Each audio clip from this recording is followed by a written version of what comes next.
नमस्कार। फिर से हाजिर हूँ एक नई कहानी के साथ में। मैं हूँ राज।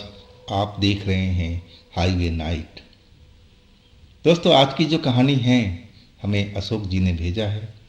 अशोक जी खगड़िया ज़िला बिहार के रहने वाले हैं। ये घटना उनके साथ घटी थी 2014 में। तो क्या हुआ था अशोक जी के साथ में, क्या घटी थी घटना, जानने के लिए चलते हैं इनकी इस कहानी में।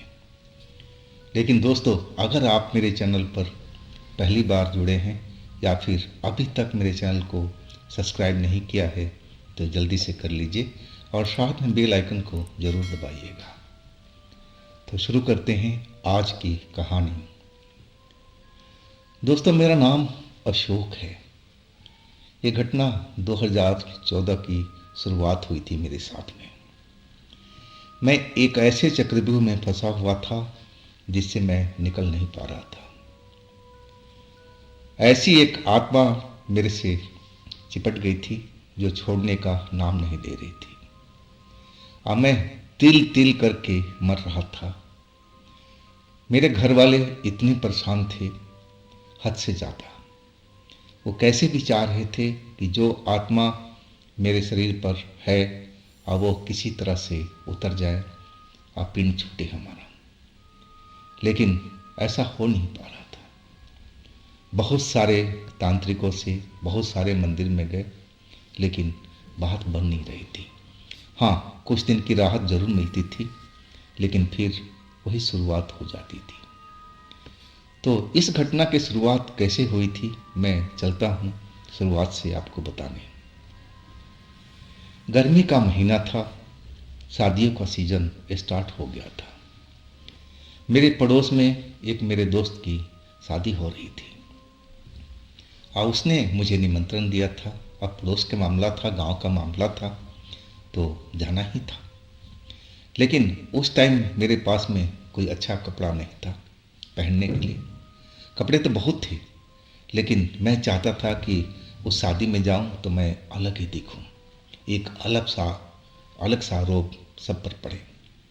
मैं अपने आप को एक अच्छी तरह से देखना चाहता था। और मेरी उम्र ज़्यादा नहीं थी, मैं करीब 23-24 साल का था। हाँ, मेरे बड़े भाई के पास मोटरसाइकिल थी और मैं वो उस मोटरसाइकिल को चलाया करता था। अब मैं उसी चक्कर में शहर में पहुंच गया था अपना कपड़ा बनवाने के लिए, अपना सूट बनवाने के लिए। और जब सूट लेने का टाइम आया तो मैं उस सूट लेने के लिए फिर मैं शहर की तरफ चल पड़ा था। अब उस टेलर ने बोला था कि 5 बजे के बाद ही आना और तभी सूट मिल पाएगा। और अगले दिन बारात थी।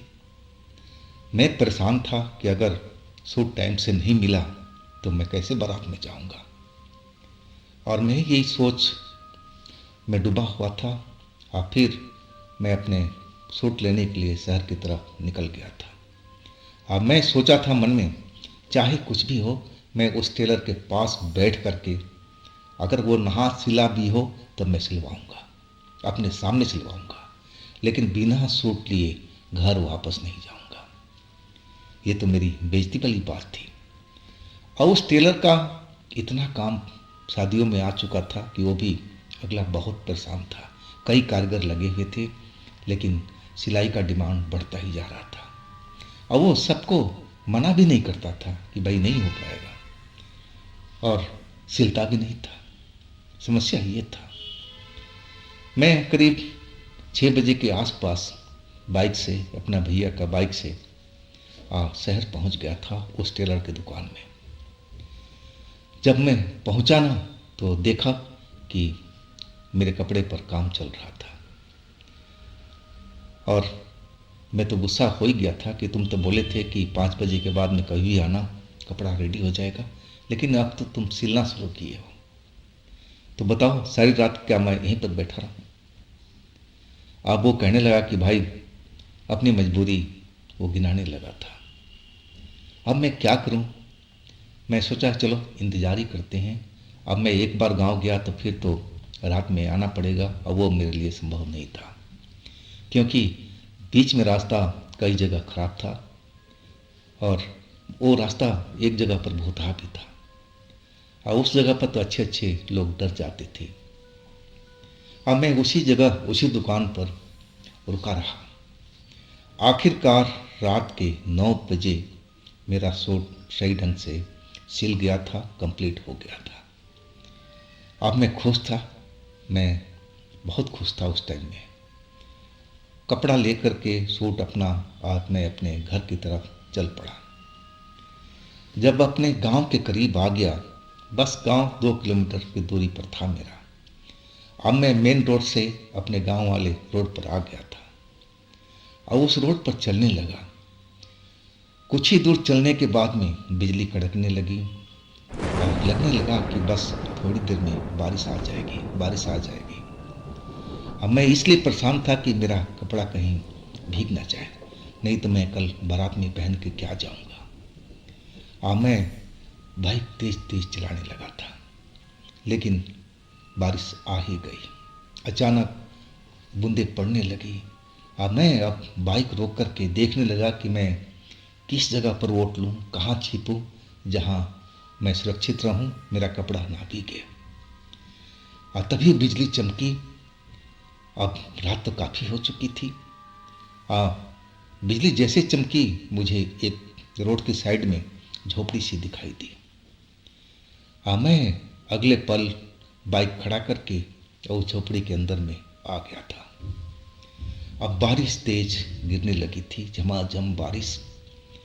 और वो झोपड़ी घास फूस की थी, इतनी मजबूत भी नहीं थी ताकि इतनी जोरदार बारिश को सह पाए। और थोड़ी देर के बाद में हर जगह से कहीं न कहीं से बूंद अब नीचे टपकने लगी थी। मैं अपना कपड़ा ढके हुए था और उसको बचाने की कोशिश कर रहा था कि मेरा कपड़ा, नया कपड़ा गीला ना हो। मैं भले गीला हो जाऊं, लेकिन मेरा ये सूट गीला नहीं होना चाहिए। मैं कोना बदल रहा था, जहाँ देख रहा था कि हाँ, यहाँ पर पानी नहीं गिर रहा है, बूंद नहीं टपक रही है, तब मैं उसी कोने में खड़ा हो जाता था। और तभी मुझे कोई झोपड़ी के दरवाजे पर दिखी। वो एक लड़की थी और सफ़ेद सूट सलवार में थी, और उसी टाइम बिजली चमकी थी। मैं देखा, ये तो निहायत खूबसूरत लड़की थी और बारिश से भीगी हुई थी, सारा शरीर पर कपड़ा चिपका हुआ था। इतनी सुंदर लड़की मैं देख करके और कहा जाए तो सन्न सा रह गया था। इस अंधेरी रात में और इस अकेली झोपड़ी में ये लड़की अचानक कहाँ से आ गई। ये लड़की हमें जानी पहचानी नहीं दिख रही है। हो सकता है किसी और गांव के हो, कहीं और की हो। और वो लड़की अपना दुपट्टा झाड़ती हुई, बाल को झटकती हुई मेरे नज़दीक आकर रुक गई। मेरी तरफ देख के कहने लगी, आज तो बारिश ने तो हद ही कर रखा है, इतना तेज बारिश हो रहा है। मैं उसकी तरफ देखता रह गया। मेरे मुंह से तो आवाज़ भी नहीं निकल रहा था। इतनी सुंदर लड़की देख करके अपने बगल में मैं तो हक्का बक्का सा रह गया था। मैं तो कुछ बोल ही नहीं पा रहा था। अब वो अपने चुन्नी को झटके जा रही थी, बाल को झटक रही थी ताकि पानी की बूंदें उसके बालों से निकल जाए। और तभी वो मेरी तरफ देखने लगी गौर से। वो कहने लगी, आप कौन से गांव के हो? और तब मेरी फर्स्ट टाइम आवाज़ निकली थी। मैं अपने गांव का नाम धीरे से बताया। अच्छा अच्छा, वो ऐसे जैसे बोलने लगी जैसे मेरे गांव को जानती हो। और वो कहने लगी कि ये आपके हाथ में क्या है? ये तो नया कपड़ा लग रहा है, सूट है क्या आपका? मैंने कहा, हाँ जी, आज ही सिलवा के ला रहा हूँ, कल मुझे बारात में जाना है। वो झोपड़ी की तरफ ऊपर देखने लगी। अब मैं उसकी सुंदरता को निहार रहा था। बिजली लगातार चमक रही थी और रोशनी से पूरा झोपड़ी चमक जाती थी। बारिश इतनी तेज चल रही थी। अब मैं उसका सुंदरता निहारते निहारते मैं उसकी तरफ देखे जा रहा था, जैसे वो मेरे मन को भा गई हो। इतनी सुंदर थी ही वो। और तभी वो बूंद जो टपक रही थी झोपड़ी में, उसको देखते हुए कहने लगी, मुझे नहीं लग पा रहा है कि आप यहाँ पर बच पाओगे। ये झोपड़ी ज़्यादा देर बारिश को झेल नहीं पाएगी, मुझे यही लग रहा है। मैं भी उसका जवाब दिया कि हाँ जी, मुझे भी यही लग रहा है। ये तो हर तरफ से अब टपक रही है।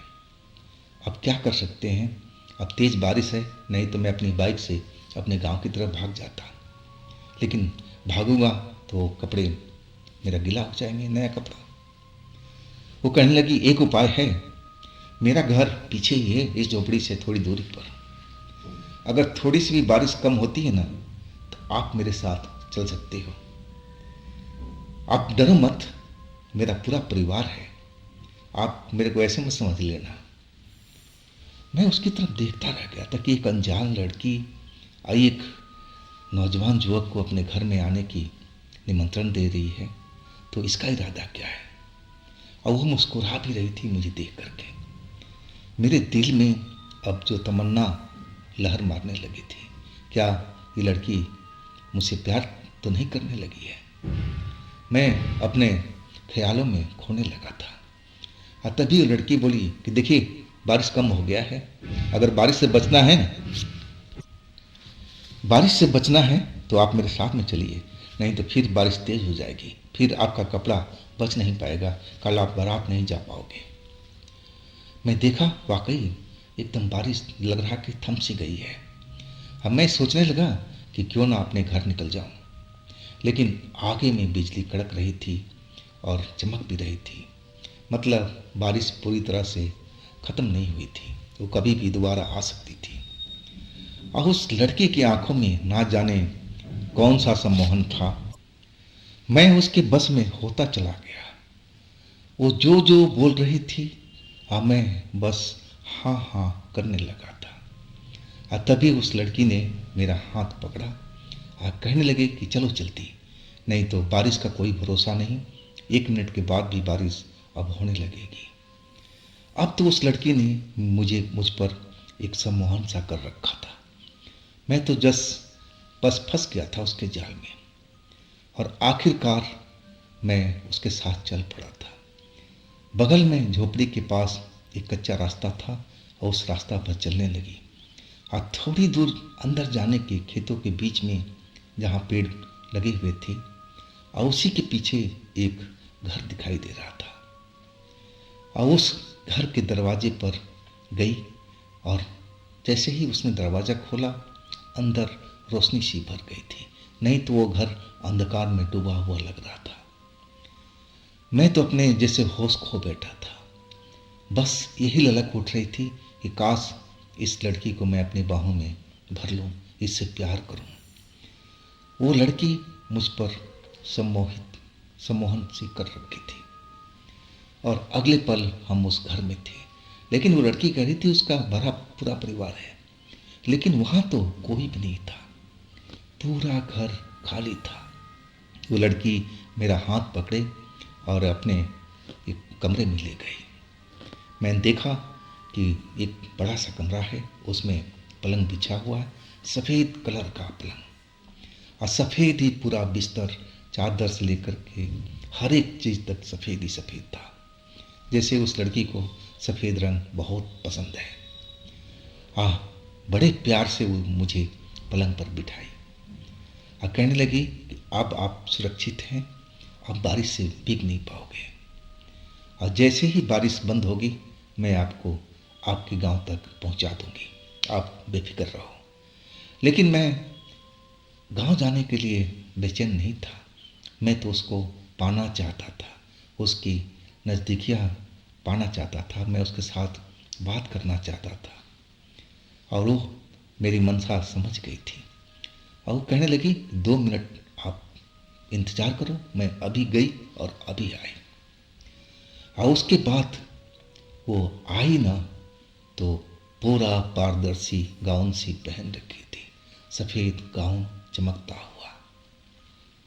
मैं सौंदर्य देख करके उसका मन मेरा बेचैन हो उठा था। अगले पल वो मेरे पास में बैठी हुई थी और हम प्यार में खो गए थे। अब फिर मुझे होश भी नहीं था कि मैं कहाँ पर हूँ, किस जगह पर हूँ और किस काम के लिए यहाँ पर आया हूँ। जब मुझे होश आया ना, तो मैं अपने आप को उसी झोपड़ी के अंदर पाया और मेरे ऊपर जो घास फूस की झोपड़ी थी उसमें से उस पर से पानी टपक रहा था बूंद बूंद करके। और मैं जैसे ही होश में आया, मैं तो देखा कि मैं तो उस लड़की के साथ में था, उसके घर में था, उसके पलंग पर था, उसके बाहों में था। तो यहाँ पर कैसे आ गया? बाहर देखा तो सुबह हो रही थी, लेकिन बादल जमे हुए थे। बारिश अब रुकी हुई थी और अभी भी आसार था कि बारिश जरूर होगी। मैं तो सब रात की बात अपने दिमाग में ला करके मैं बेचैन सा उठा था कि आखिर वो लड़की कहाँ गई। अब मैं तो उसके घर में था, तो यहाँ कैसे पहुँचा? लेकिन अब सुबह हो चुकी थी और मैं झोपड़ी से बाहर निकला। मैं देखा एक कोने में मेरा वो जो सूट था वो झोपड़ी के दीवार पर टंगा हुआ था। अब बिल्कुल सुरक्षित था, बिल्कुल भीगा हुआ नहीं था।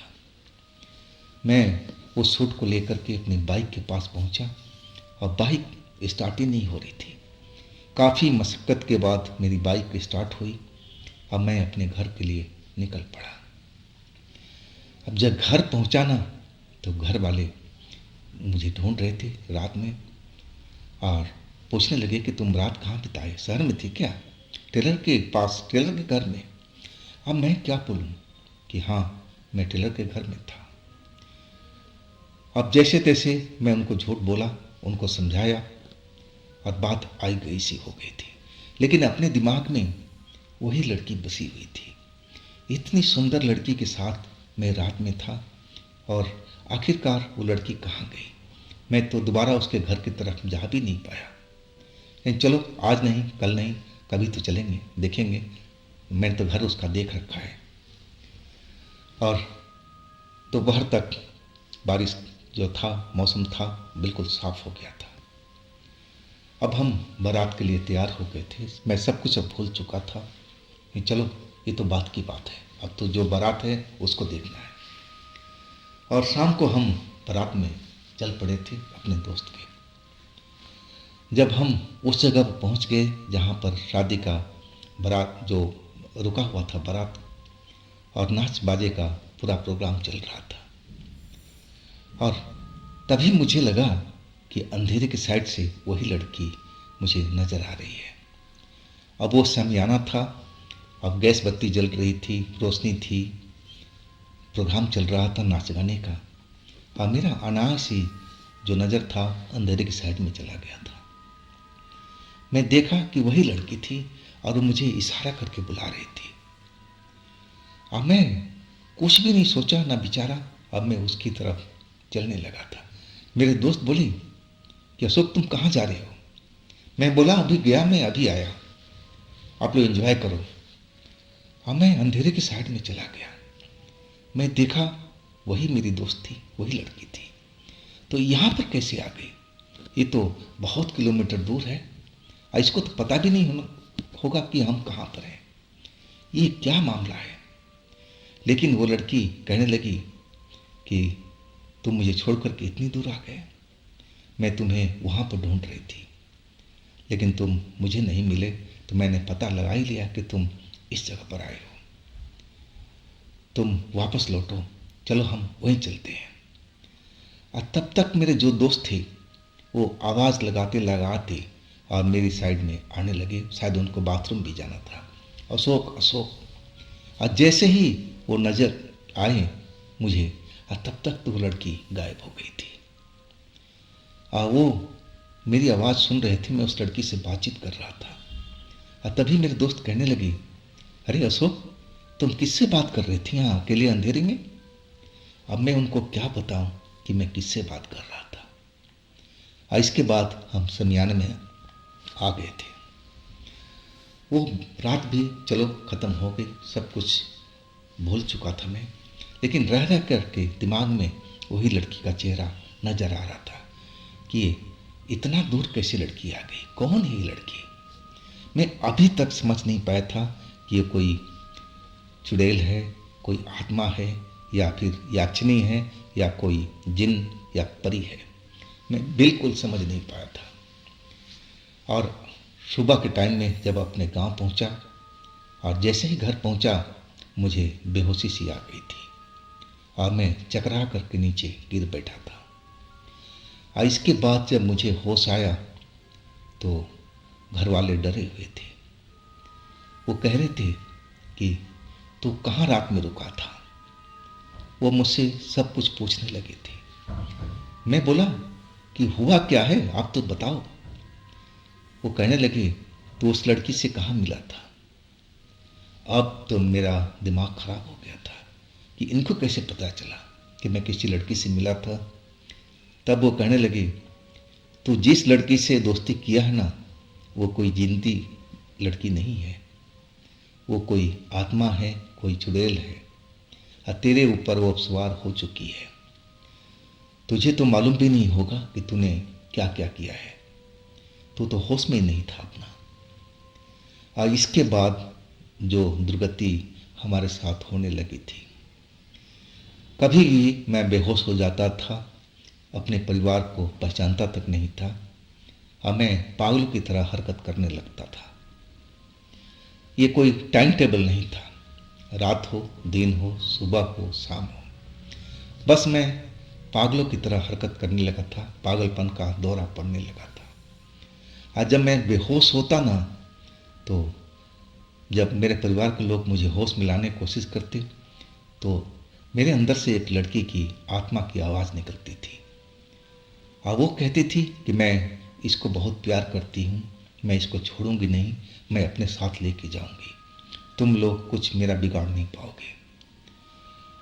तब परिवार वालों को लग चुका था कि मेरे ऊपर में कोई आत्मा की सवारी है और वो लड़की ही है। और फिर भेद खोल चुका था। आखिर मैंने सब कुछ अपने परिवार वालों को बता दिया था। अब परिवार वाले मुझे ले करके तांत्रिक के पास, ओझा के पास, गुनी के पास हर जगह दौड़ने लगे, मंदिर मंदिर। और इस तरह करते करते 6 महीना बीत गया था। जिस जगह जाता आराम तो मिलता, लेकिन कुछ टाइम के लिए, कुछ दिन के लिए, और फिर वही दौरा मेरे साथ में पड़ने लगता था। आखिर वो लड़की कौन थी, अब मुझे क्यों परेशान कर रही थी, वो क्यों मेरे ऊपर में सवार थी, क्यों मुझे छोड़ करके नहीं जा रही थी, उसका मनसा क्या था। मनसा अब साफ समझ में आ गया था। वो मुझे मार करके मेरी आत्मा को अपने साथ में रखना चाहती थी सदा के लिए। और यही बात सुन करके मैं एकदम कांप गया था और मेरे परिवार के लोग भी डरे हुए थे कि आखिर इसका निदान कैसे हो। करते करते 6 महीने का बाद में जब लगने लगा कि हम लोग थक चुके हैं, अब कुछ नहीं हो सकता है, तब किसी जानने वाले ने बताया था कि आप लोग राजस्थान चले जाओ, मेहंदीपुर बालाजी, वहीं पर आपका उपचार हो सकता है। और इसके बाद हम लोग उस जगह पर पहुंचे थे, मेहंदीपुर बालाजी। हाँ, बिल्कुल राहत मिली थी। लेकिन मुझे मेरे परिवार वालों को रहना पड़ा और कठिनाइयाँ तो हुई थी आने जाने में। लेकिन ये था कि 6 महीने के बाद मुझे कई चक्कर लगाने पड़े थे। लेकिन अब वो आत्मा जो भी थी, याक्षिणी थी, परी थी, चुड़ैल थी, मुझे नहीं मालूम, अब वो मेरा पीछा छोड़ चुकी है। नहीं तो मैं ये कहानी बताने के लिए जिंदा भी नहीं बचता। तो दोस्तों, ये थी अशोक जी की अपनी आप बीती। अगर आपके पास भी ऐसी कोई घटना है जो आप मुझे बताना चाहते हैं तो आप मुझे इंस्टाग्राम पर या मेरे व्हाट्सएप नंबर पर संपर्क कर सकते हैं। दोस्तों, ये भी चैनल आप ही का है, तो इसको भी अपना प्यार दीजिए, दुलार दीजिए, लाइक कीजिए, सब्सक्राइब कीजिए, शेयर कीजिए। और फिर हम मिलते हैं अगले रोज एक ऐसी घटना में। आप लोग अपना ख्याल रखिएगा। नमस्कार।